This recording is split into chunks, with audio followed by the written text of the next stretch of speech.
J'ai le grand plaisir de vous présenter notre conférencier de ce soir. Pour faire savant devant les étudiants, mes consoeurs et mes confrères, je me suis risqué à aller voir sur Google au nom de Rick Van Lier pour me rendre compte, et ça vous allez être étonnés comme moi, aux surprises, qu'il y a plusieurs Rick Van Lier. Comment se fait-il qu'un nom aussi singulier puisse désigner autant d'individus différents, allant d'un joueur de foot à un jardinier professionnel, en passant par un théologien, évidemment, mais aussi par d'autres personnages dont les légendes, en dessous des photos, m'étaient un peu inaccessibles, étant donné la langue un peu étrange dans laquelle ils étaient inscrits. En néerlandais, vous devinez. Alors, mais ma légère déception avait été compensée par le constat que celui qui revient le plus souvent sur le moteur de recherche, c'est bien le nôtre. Et avec de multiples photos pour les dames qui seraient intéressées. Nous avons donc le privilège ce soir d'entendre notre éminent confrère qui est avec nous à l'Institut de pastoral depuis 2004 et que nous apprécions beaucoup. Le professeur Van Lier a développé une expertise et enseigné dans les domaines de l'histoire de l'Église, de la sociologie de la religion, de l'ecclésiologie, secteur dans lequel il travaille notamment la question des ministères. En plus de nombreux articles publiés dans plusieurs revues internationales, Rick a aussi 2 livres à son actif, comme Des arbres qui marchent et Les nouvelles communautés religieuses dans l'Église catholique du Québec. C'est bon, ça donne une bonne crédibilité, vous savez. L'an passé, en 2018, Rick a été nommé par l'Assemblée des évêques catholiques du Québec au sein d'un comité de réflexion sur les nouveaux ministères. C'est justement sur ce sujet qu'il nous en tiendra ce soir. Aussi, sans plus attendre, je vous confie à ses bons soins.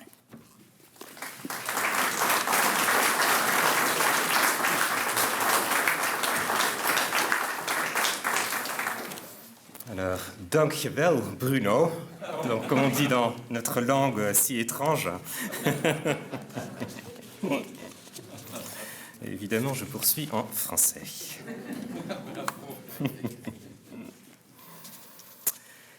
Alors, bonsoir. Je suis très heureux de vous retrouver ce soir. Vous êtes venus très nombreux, nombreuses, et c'est une joie pour nous à l'Institut de vous accueillir. J'aimerais introduire mon propos en expliquant très brièvement la Genèse. Et vous allez voir le lien que vous allez constater avec ce que nous venons tout juste de vivre. En effet, il y a un peu plus d'1 an, je recevais un courriel de l'adjoint au secrétaire général, dis-je, de l'Assemblée des évêques catholiques du Québec, et il me demandait si j'acceptais de devenir membre d'un comité de réflexion ayant pour mandat d'étudier la question des nouveaux ministères. Ce comité, ajoutait-il, serait dirigé par Madame Lise Leclerc, du diocèse de Saint-Jérôme, dont j'avais entendu parler, en bien évidemment, mais avec qui je n'avais encore jamais travaillé. D'une part, j'étais honoré par cette demande. D'autre part, toutefois, je dois bien vous avouer que je ne savais pas très bien de quoi il était question lorsque l'on parlait de nouveaux ministères.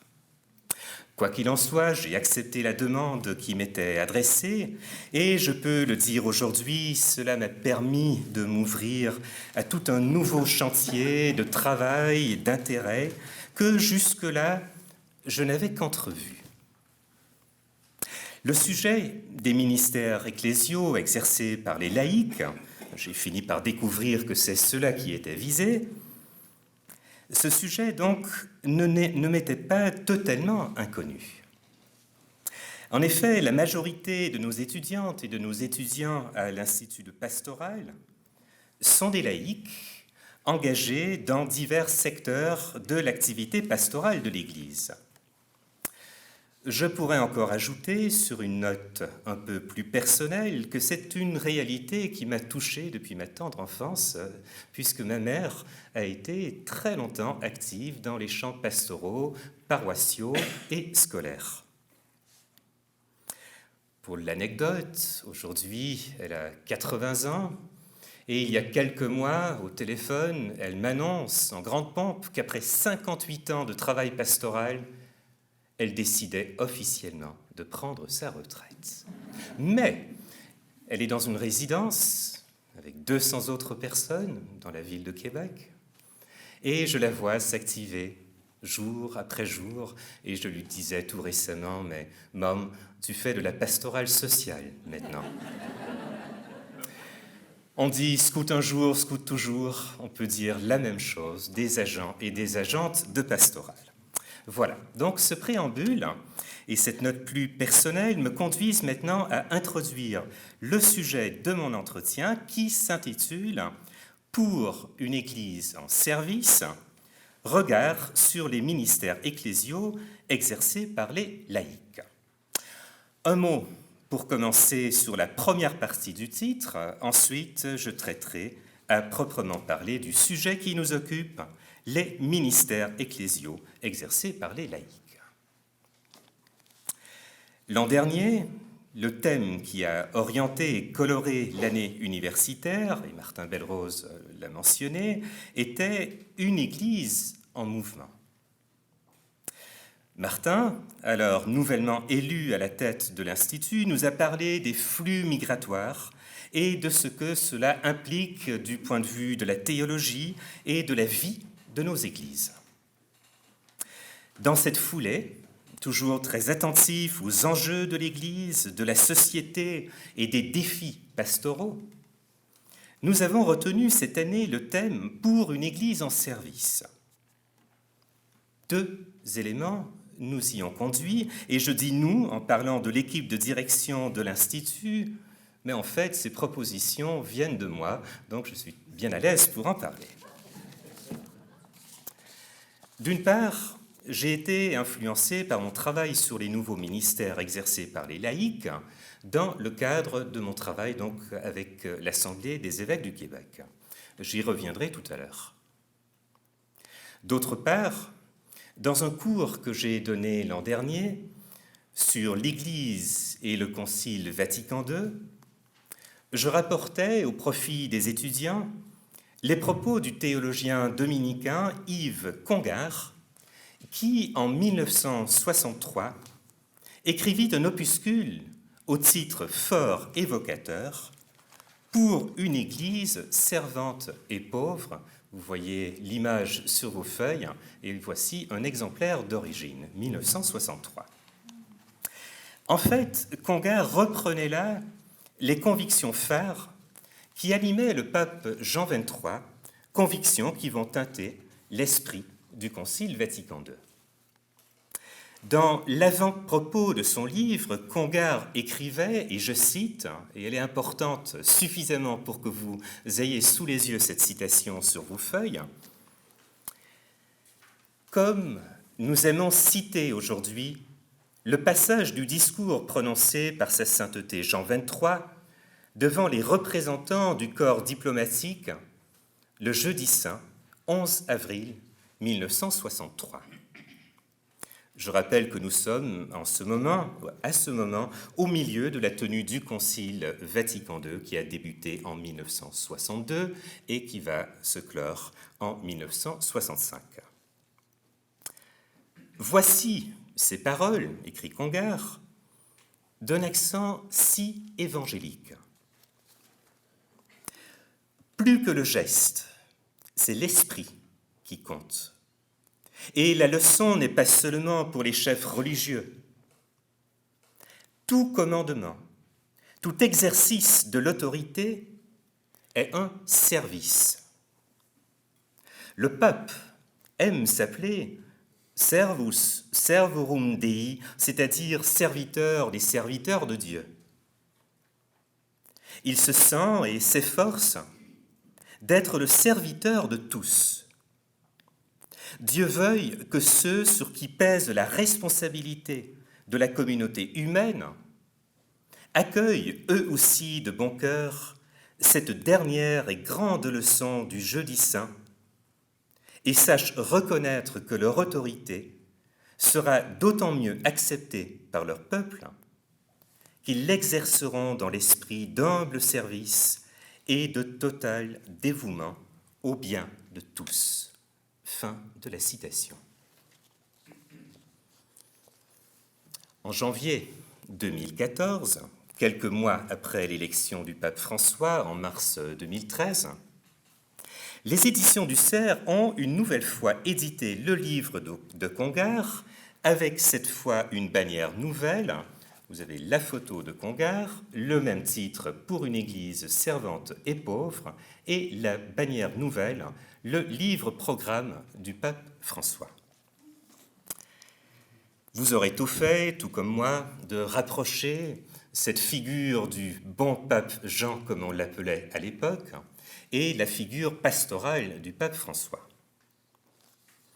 En quatrième de couverture de la première édition du livre de Congar, on lisait « Tout au long de 20 siècles d'histoire, mais comme en un moment privilégié, à l'heure du Concile, Jésus-Christ renouvelle à son Église la leçon du jeudi saint. Je vous ai donné l'exemple pour que vous agissiez comme j'ai agi envers vous. » 5 décennies plus tard, de nouveau en quatrième de couverture, mais dans l'édition nouvelle cette fois, il est souligné « Aux prémices du Concile Vatican II, Yves Congar, dominicain français, publie un manifeste aussi bref que dense, aussi simple que décisif, pour dessiner l'esprit, la méthode et l'horizon du renouveau de l'Église. Une Église non pas faite pour dominer, mais pour servir. Une Église non faite pour blâmer, mais pour accueillir. Une Église non pas faite pour les seuls croyants, mais pour l'humanité entière.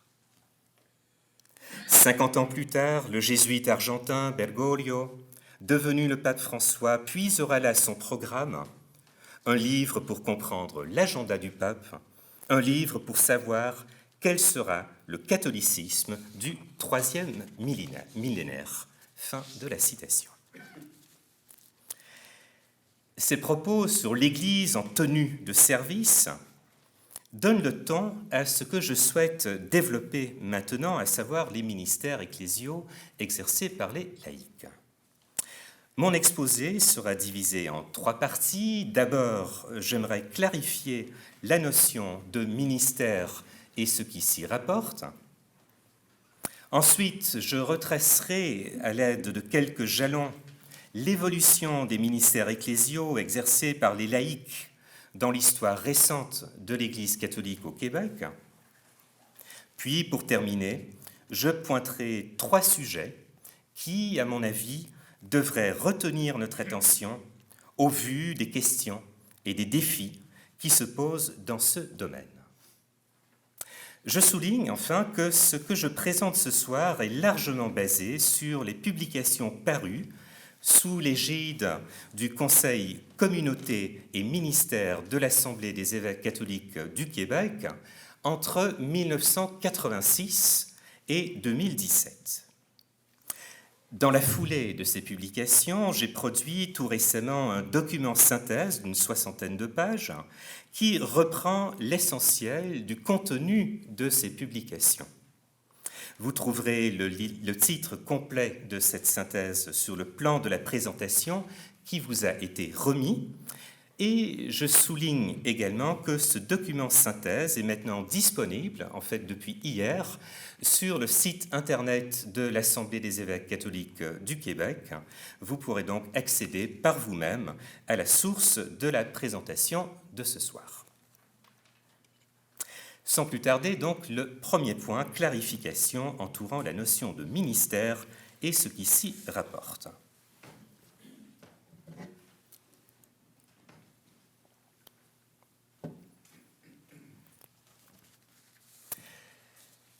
Lorsque le comité de réflexion sur les nouveaux ministères a commencé son travail, peut-être que Lise s'en souviendra, ma formation ou déformation professorale m'a immédiatement conduit à poser une question préliminaire.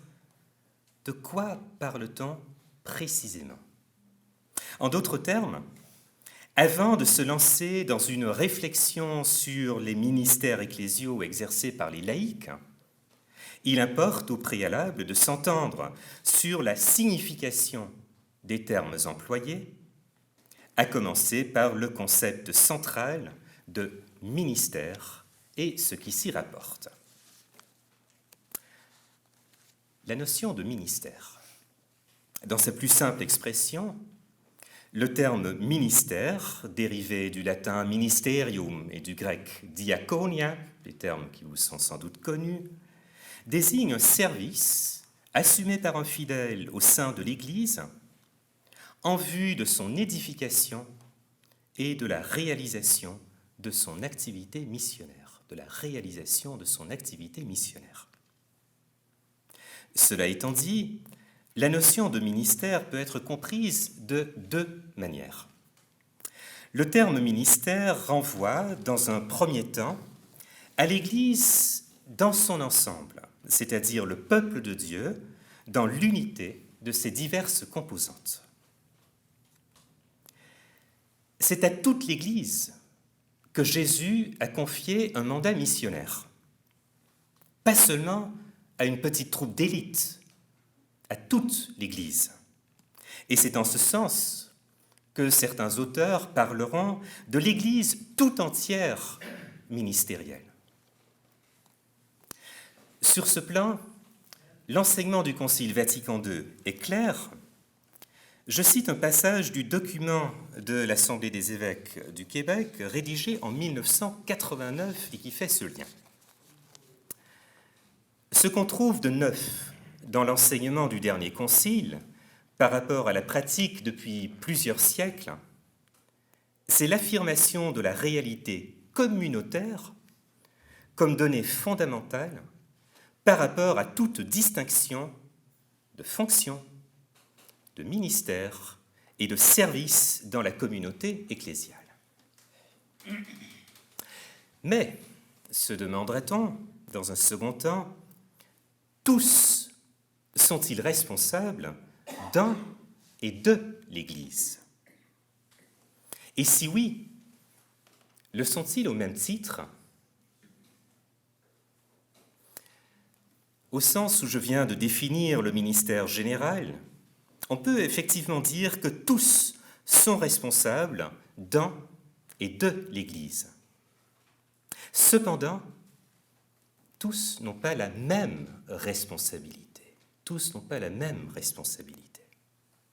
Ceci nous introduit à la seconde manière dont nous pouvons comprendre la notion de ministère. Il s'agit, dans le cas présent, de ministères particuliers, spécialisés ou spécifiques qu'il faut distinguer des services plus spontanés et des engagements baptismaux qui reviennent à tous dans l'Église. Pour l'exprimer sous forme d'énoncé de principe, nous pouvons dire que si tout ministère dans l'Église est de l'ordre d'un service, tous les services qui y sont assumés ne sont pas automatiquement de l'ordre d'un ministère. Des distinctions s'imposent. Quels sont donc les critères permettant d'opérer une distinction entre les divers services ecclésiaux existants et ce qui constitue, à proprement parler, un ministère dans l'Église. C'est le prochain élément devant être précisé. Vous me suivez jusque-là ? C'est bon.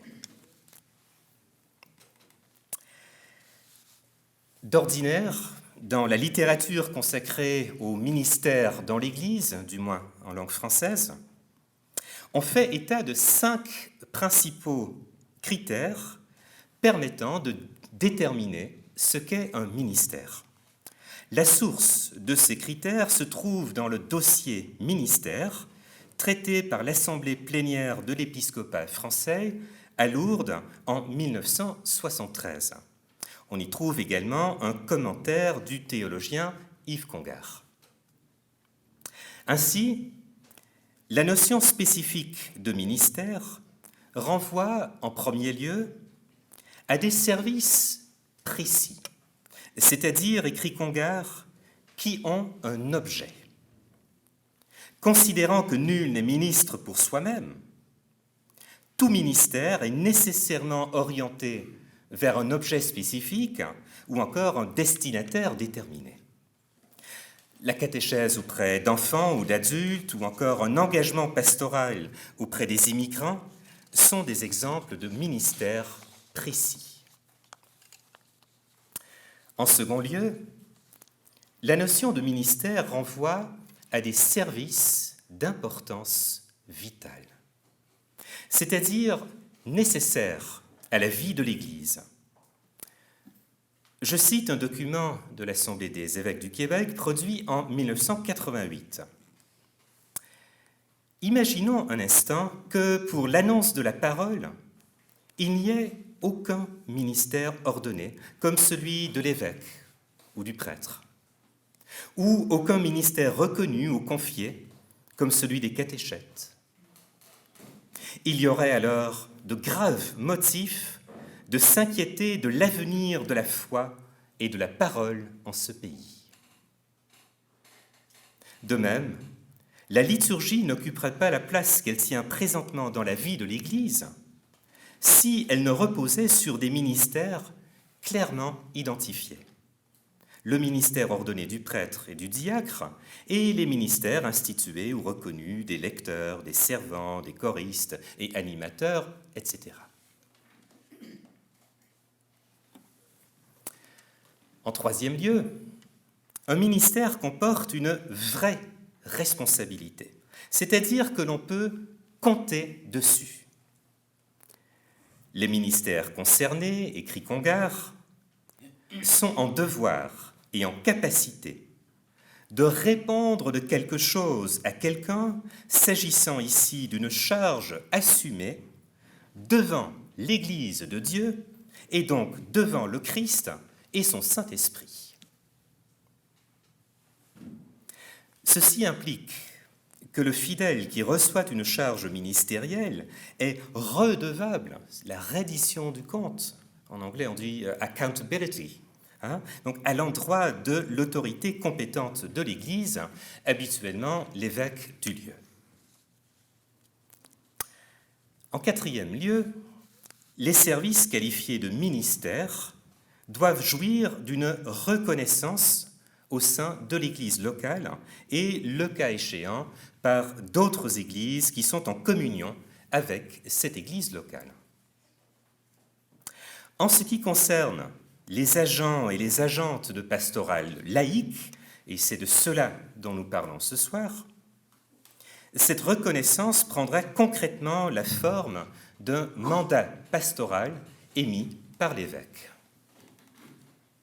Cette reconnaissance implique, du côté de l'agent, qu'il n'œuvre plus seulement au nom de l'Évangile, en sa qualité de baptisé confirmé, mais qu'il agit également au nom de l'Église. En dernier lieu, un ministère doit comporter une certaine durée. Ainsi, quelque chose de tout à fait occasionnel, passager, qui n'a pas beaucoup de consistance, est un service plus qu'un ministère. Congar note au passage le caractère relatif de la notion de durée. Parfois, il s'agit d'années, d'autres fois, de toute la vie.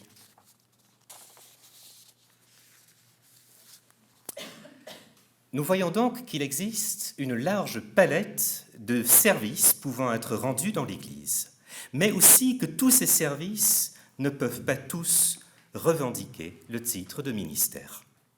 Il s'agit en quelque sorte d'une appellation réservée. Sur la base des 5 critères qui viennent d'être définis, il est possible de déployer ce que j'appellerais une typologie des ministères. 4 catégories de ministères puis de services peuvent être distinguées. Nous retrouvons tout d'abord les ministères reconnus ou confiés. Nous parlons de ministères reconnus lorsque l'initiative vient des personnes ou des milieux, puis de ministères confiés lorsque l'initiative vient plutôt des pasteurs. Hervé Legrand, un dominicain de Paris, dont sont tirées ces distinctions, ajoute qu'il n'y a pas de différence juridique entre les termes reconnus et confiés. Sont directement visés par cette catégorie les agents de pastoral laïque.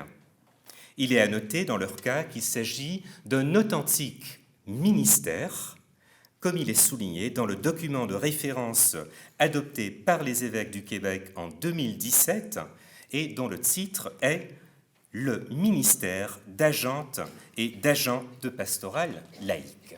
C'est donc un ministère. Il y a ensuite les ministères institués, c'est-à-dire conférés de façon permanente par une institution liturgique.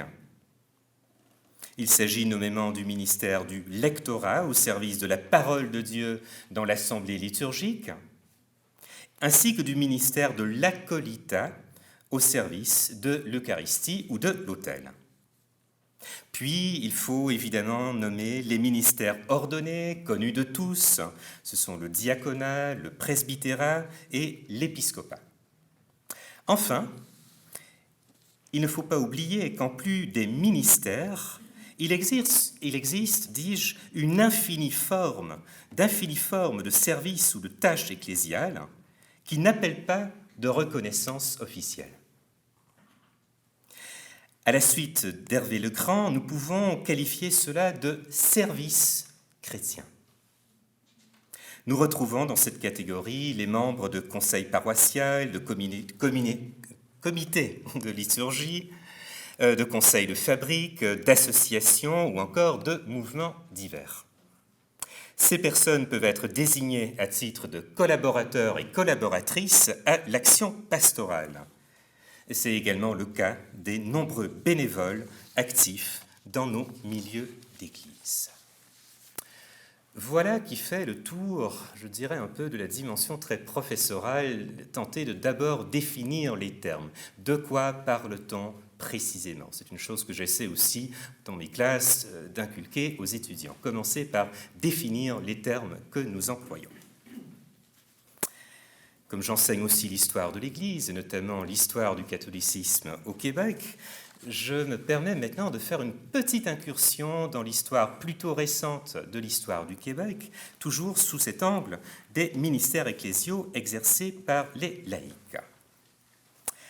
Sur ce chapitre, et vous me pardonnerez la brièveté de mon propos, il est possible de dégager 5 grandes étapes ou moments caractéristiques du développement des ministères laïques. Une première étape est caractérisée par une prédominance cléricale. Nous parlons ici principalement de la période précédant la tenue du Concile Vatican II, 1962-1965,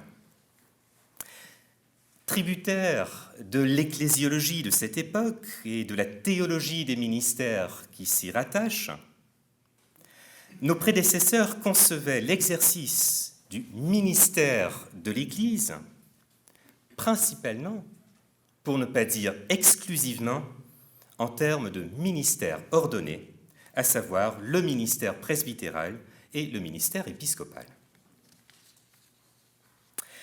Une seconde étape d'importance s'il en est, trouve son lieu d'ancrage dans l'enseignement de Vatican II sur l'Église, à titre de peuple de Dieu, et dans ce sillage, dans l'ecclésiologie de communion, sans oublier l'enseignement du Concile sur l'apostolat des laïcs. Il en résulte deux choses.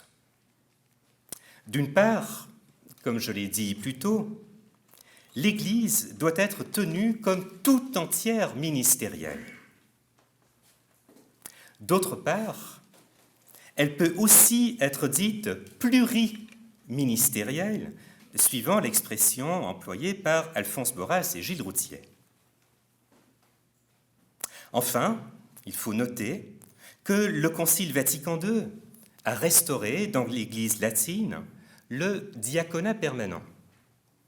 Le premier diacre permanent au Québec a été ordonné en 1970 et c'était dans le diocèse de Nicolet.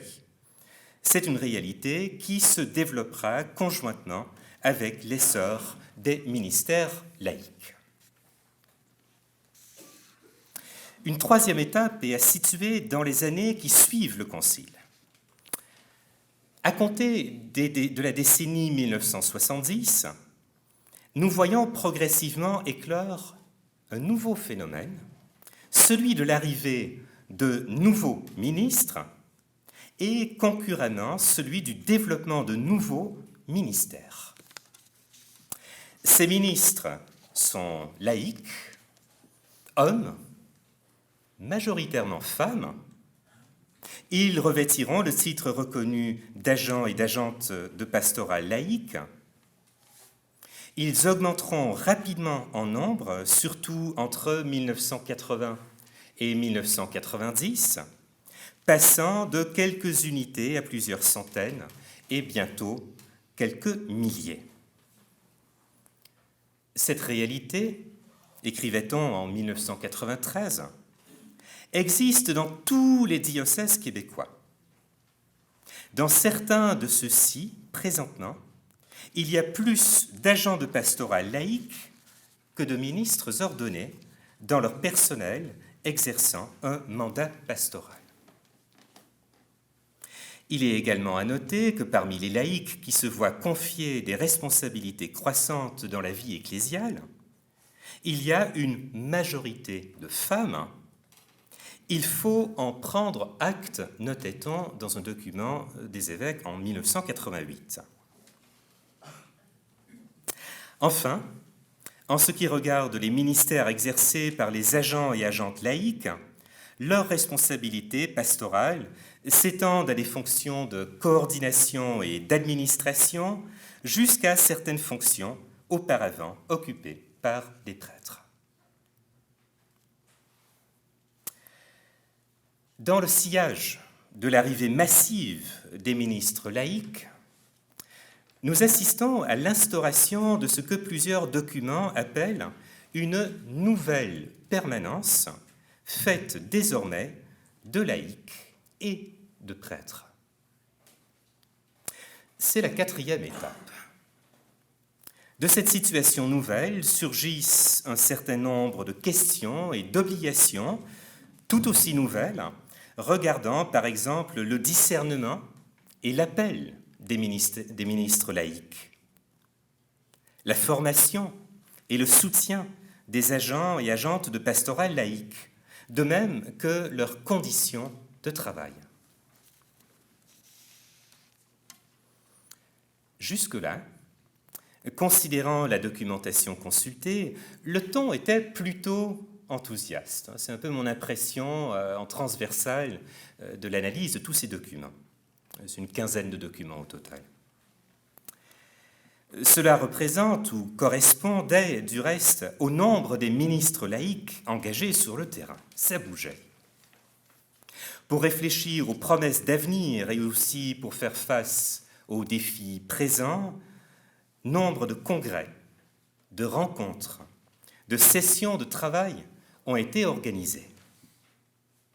Dans ces cadres, nous voyons progressivement apparaître certains termes comme malaise et problème de fond, ce qui laisse entrevoir la nécessité de cultiver ce qu'un document 93 nommait le réalisme devant les besoins des communautés et les ressources disponibles. J'insiste ici sur les ressources. Deux réalités peuvent ici être visées, des ressources humaines et des ressources financières. Du côté des ressources humaines, parallèlement à la décroissance numérique des ministres ordonnés, voilà que l'on voit poindre une diminution semblable chez les ministres laïcs. À leur sujet, on écrivait en 2002 que l'on commence aussi à se poser la question de la relève à moyen et à long terme. On a pu croire que le bassin de candidats et de candidates laïques serait constant, voire inépuisable. Pourtant, en plusieurs diocèses, on note déjà une pénurie de candidats pour divers postes. 2002. Par ailleurs, du côté des ressources financières, la situation n'est guère plus reluisante. Pour les laïcs qui comptent vivre de leur ministère, dès 1989, l'avenir des postes rémunérés en pastoral soulevait, et je cite, plusieurs inquiétudes. Avec clarté, il était demandé « La situation financière ne permet plus la même capacité de rémunérer le personnel ou de maintenir le même nombre de postes en dépit des besoins toujours très larges. Les agents laïcs seront-ils les premiers touchés? Quelle sécurité ont-ils dans ces cas?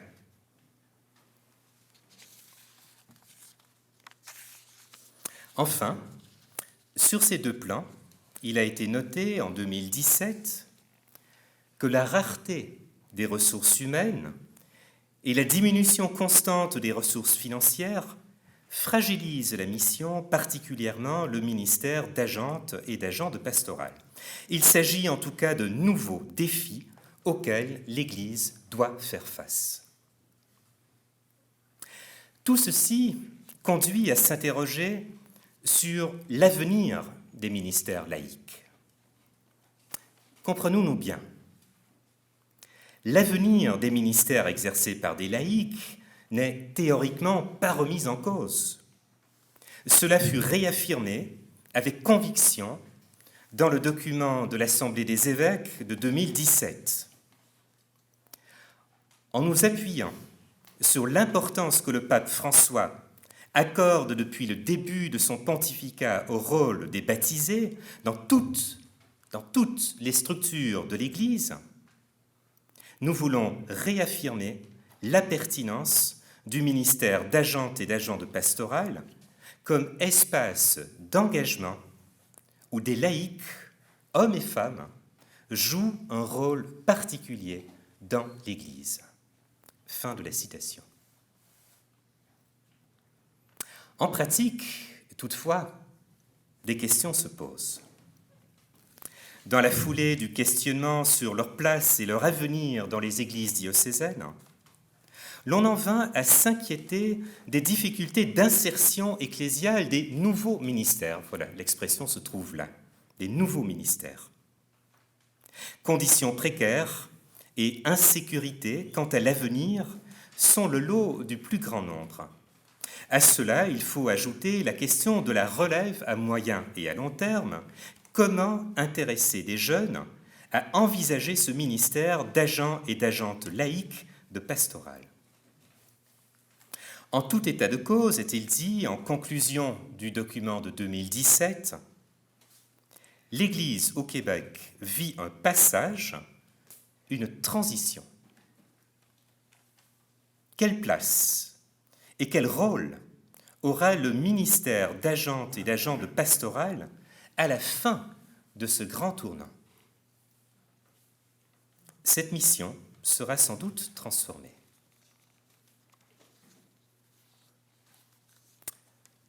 Je passe au troisième et dernier point, quelques sujets qui devraient retenir notre attention. En somme, bien que nous ne disposions pas d'un relevé exhaustif et mis à jour de l'état des lieux actuel, un travail que Lise et moi, ainsi que notre comité, nous nous apprêtons à faire au cours de l'année qui vient, nous voyons comment, au gré des décennies, les ministères laïques ont connu un développement significatif. En dépit des difficultés, des questions et des défis qui caractérisent cette histoire, un fait est indéniable. Les ministères laïques, de concert avec les ministères ordonnés, font désormais partie de notre paysage ecclésial. Au vu du portrait que je viens de tirer, j'aimerais évoquer en 3 points certains sujets, et ce ne sont pas les seuls, j'ai dû faire des choix, qui, d'une manière ou d'une autre, devraient retenir notre attention.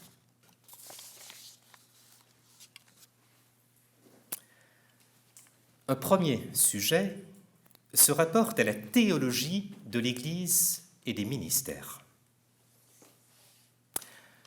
En 1988, l'on se demandait quel ministère voulons-nous et en vue de quelle Église? Quel ministère voulons-nous et en vue de quelle Église? Ces questions peuvent être reprises aujourd'hui. Elles impliquent une théologie de l'Église, c'est-à-dire une ecclésiologie, ainsi qu'une théologie des ministères. Question. Dans le sillage de Vatican II, quelle image de l'Église avons-nous? Sommes-nous tributaires d'une ecclésiologie de type pyramidal ou préconisons-nous une ecclésiologie de type communionnel? Dans cette veine, quelle conception avons-nous du ministère de l'Église? Sommes-nous essentiellement centrés sur les ministères ordonnés ou, dans une optique pluriministérielle, sommes-nous ouverts au ministère laïque?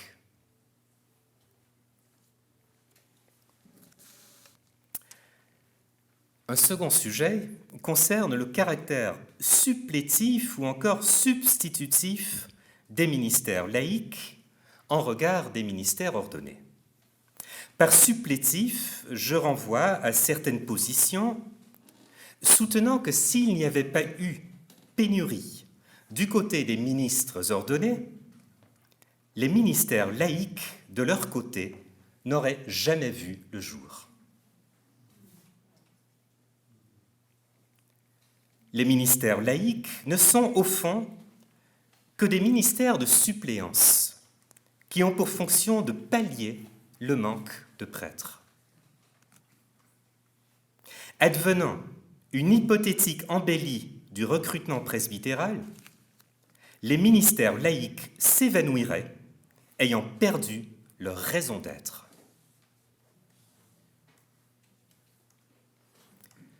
Plus fortement encore, certains se sont demandé: les animateurs et animatrices d'aujourd'hui seront-ils les prêtres des communautés de demain? Autrement dit, nous accommodant du manque de ressources presbytérales, en viendrions-nous à substituer les prêtres par les laïcs? Nous voyons les impasses auxquelles conduisent ces positions. Tout cela soulève des questions importantes que l'on ne saurait éluder. Question. Entre ces deux visions extrêmes, de caractère supplétif ou substitutif des ministères, entre ces deux visions extrêmes, Où nous situons-nous?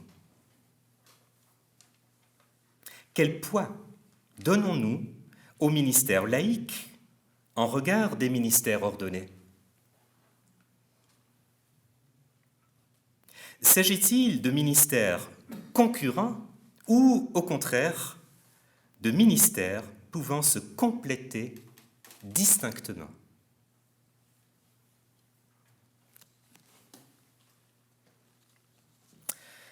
Un troisième sujet regarde les relations entre les hommes et les femmes dans le domaine des ministères ecclésiaux.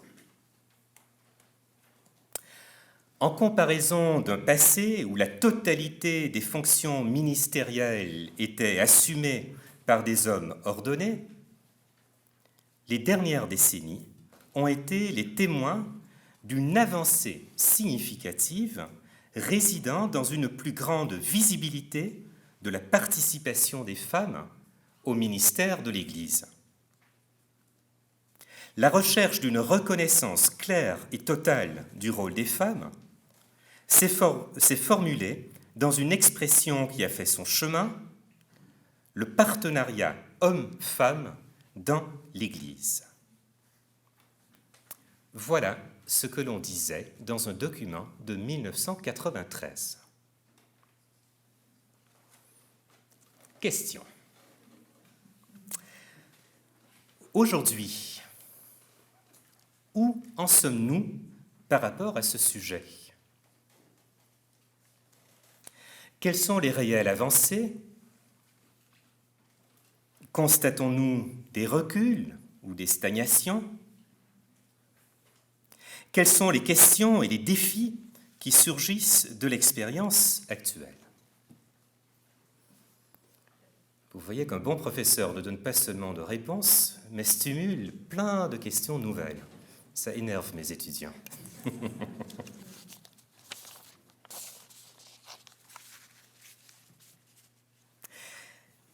Ces questions me conduisent maintenant à conclure.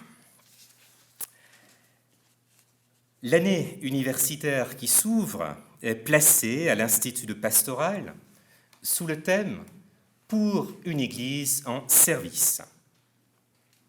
Cette posture servante de l'Église, à l'image du Christ lui-même, concerne l'ensemble des chrétiens et des chrétiennes et, au premier chef, les ministres, clercs et laïcs engagés dans le ministère de l'Église et agissant en son nom.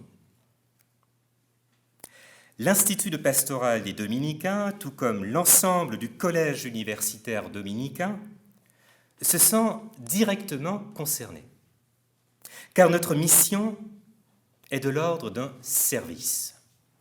Un service dirigé vers les nombreuses églises locales que nous desservons, un service également orienté vers la société d'ici et ses diverses pierres d'attente pour l'Évangile. À l'heure où l'on parle de l'Église en sortie et du tournant missionnaire de l'Église, la question des ministères, et particulièrement les ministères assumés par des laïcs, revêt une importance capitale. Avec les évêques et l'ensemble du peuple de Dieu vivant en ce lieu, nous pouvons nous demander quels sont les nouveaux ministères laïques dont l'Église du Québec a besoin pour réaliser sa vocation missionnaire aujourd'hui. C'est la question qui nous est soumise et qui requerra dans les temps à venir une attention et une réflexion soutenue. Sur ces mots, il ne me reste qu'à vous souhaiter un bon début d'année universitaire 2019-2020 et pour ma part, je vous remercie pour votre attention.